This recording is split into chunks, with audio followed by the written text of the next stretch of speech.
ప్రజా సమస్యలపై పోరాటాలు నిర్వహించడంతో పాటు కార్మికులు కర్షకుల సమస్యల పరిష్కారం కోసం కేంద్ర రాష్ట్ర ప్రభుత్వాల ప్రజా వ్యతిరేక విధానాలను వ్యతిరేకిస్తూ సిపిఎం నిరంతర సమరశీల పోరాటాలు కొనసాగిస్తోందని సిపిఎం పార్టీ సిద్దిపేట జిల్లా కార్యదర్శి వర్గ సభ్యులు భాస్కర్ పేర్కొన్నారు.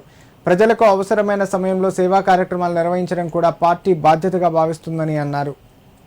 సిద్దిపేట జిల్లా దుబ్బాక మున్సిపాలిటీలో సిపిఎం పార్టీ దుబ్బాక పట్టణ కమిటీ ఆధ్వర్యంలో ఏప్రిల్ 11న ప్రారంభించిన చలివేంద్రం సేవా కార్యక్రమం 60 రోజుల పాటు కొనసాగి విజయవంతంగా ముగిసింది.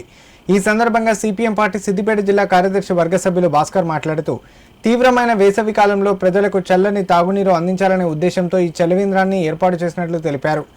గత 60 రోజులుగా ప్రజలకు నిరంతరంగా సేవలు అందించడం ఆనందంగా ఉందన్నారు. ఈ చలివేంద్రం నిర్వహణకు ప్రత్యక్షంగా పరోక్షంగా సహాయ సహకారాలు అందించిన ప్రతి ఒక్కరికి పార్టీ తరపున ప్రత్యేక కృతజ్ఞతలు తెలిపారు.